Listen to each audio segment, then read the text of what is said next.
కనీసం ఎంఎస్పీకి కూడా వడ్లు కొనక రైతుల ఉసురు పోసుకున్నందుకు ఇవాళ రాష్ట్రంలోని రైతులందరూ కాంగ్రెస్ పార్టీని ఓడించాలనుకుంటున్నారు. 6 గ్యారంటీల్లో మొదటి హామీ మహాలక్ష్మి పథకం. మహాలక్ష్మి పథకం కింద రాష్ట్రంలోని 1,42,00,000 మంది మహిళలకు 2,500 రూపాయలు ఇస్తానని నమ్మించి మోసం చేసినందుకు మిమ్మల్ని ఓడించాల్సిన అవసరం ఉంది. కళ్యాణ లక్ష్మి పథకం కింద 1,00,000 రూపాయలతో పాటు తులం బంగారం ఇస్తానని మహిళల్ని మోసం చేసినందుకు ఇవాళ మిమ్మల్ని ఓడించాల్సిన అవసరం ఉంది. నిరుద్యోగ భృతి కింద 4,000 రూపాయలు ఇస్తామని ఎన్నికల ముందు ప్రియాంక గాంధీ గారితో చెప్పించి రేవంత్ రెడ్డి గారు చెప్పి మేనిఫెస్టోలో పెట్టి అసెంబ్లీలో మేము మాట ఇయ్యలేదని తప్పించుకుంటున్నందుకు మిమ్మల్ని ఓడించాలి.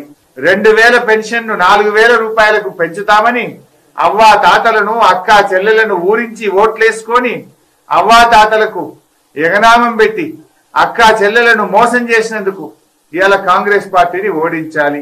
కరెంటు కోతలు మళ్లీ తెచ్చి రైతుల మోటార్లు గాలి అప్పుల పాలయ్యేందుకు కారణమైనందుకు కాంగ్రెస్ పార్టీని ఓడించాలి.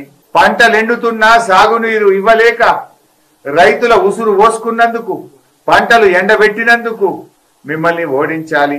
మళ్లీ మంచినీళ్ల కష్టాలు తెచ్చి అక్క చెల్లెలను ఖాళీ బిందెలతో ఇవాళ నీళ్లు మోసుకురావడానికి కారణమై ఖమ్మంలో 2 రోజులకోసారి నల్లా, కరీంనగర్ లో దినం తప్పించి దినం నల్లా, జైరాబాద్ లో 2 రోజులకొకసారి నల్లా మంచినీళ్లు సరిగా ఇవ్వకుండా అక్క చెల్లెల ఉసురు పోసుకుంటున్నందుకు కాంగ్రెస్ పార్టీని ఓడించాలి.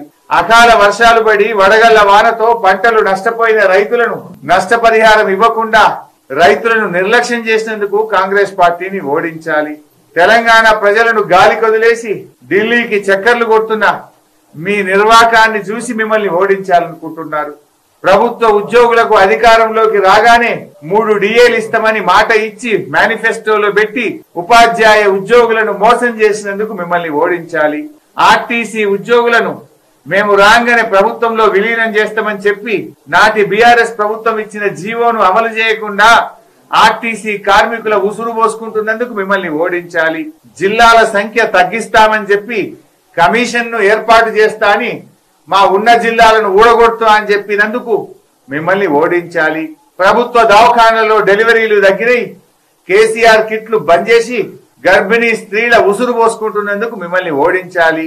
రెసిడెన్షియల్ స్కూళ్లలో ప్రభుత్వ హాస్టళ్లలో దళిత పిల్లలు ఆత్మహత్య చేసుకుంటున్నారు.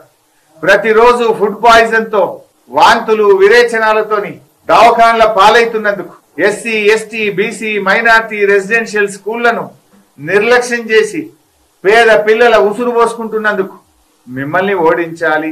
మీ హయాములో రోజు రోజుకు పెరుగుతున్న రైతు ఆత్మహత్యలు, పెరుగుతున్న ఆటో కార్మికుల ఆత్మహత్యలు, చనిపోయిన రైతులను గాని ఆటో కార్మికులను గాని ఒక్కనాడు పరామర్శించినందుకు, కనీసం పట్టించుకోనందుకు, పెరుగుతున్న రైతు ఆత్మహత్యలకు నిరసనగా ఆటో కార్మికుల జీవితాలను రోడ్డు మీదకి తెచ్చినందుకు నిన్ను నీ ప్రభుత్వాన్ని ఓడించాలి.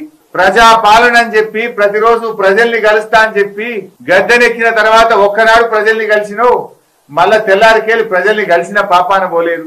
నీ పార్టీ నాయకులు వి హనుమంతరావు, మోతుకుపల్లి నరసింహులే 15 రోజులైనా మా ముఖ్యమంత్రి అపాయింట్మెంట్ ఇస్తలేడు, మమ్మల్ని కలుస్తలేడు అని చెప్తున్నారు. అంటే ప్రజా పాలనను గాలి కొదిలేసి ముఖ్యమంత్రి అయిన తర్వాత ప్రతిరోజు ప్రజల్ని కలుస్తా అని మాట తప్పినందుకు నిన్ను ఓడించాల్సినటువంటి అవసరం ఉంది. మెడల పేగులు వేసుకుంటా, మానవ బాంబులవుతా, లాగుల తొండలిడిస్తా, నీ కనుగుడ్లతో గోటీలాడుతా, బట్టలు ఉడదీసి ఉరికిచ్చి కొడతా, నీ డ్రాయర్ ఉడవిక్తా అని చిల్లర మాటలు మాట్లాడి ముఖ్యమంత్రి పదవి యొక్క స్థాయిని తగ్గించినందుకు, నోటికొచ్చినట్టు మాట్లాడుతూ ఈ రాష్ట్ర గౌరవాన్ని తగ్గిస్తున్నందుకు నిన్ను ఓడించాలి. ఇట్లా చెప్పుకుంటూ పోతే 100 కారణాలు ఉన్నాయి రేవంత్ రెడ్డి గారు. నిన్ను ఎందుకు ఓడించాలని చెప్పడానికి కొన్ని 100 కారణాలు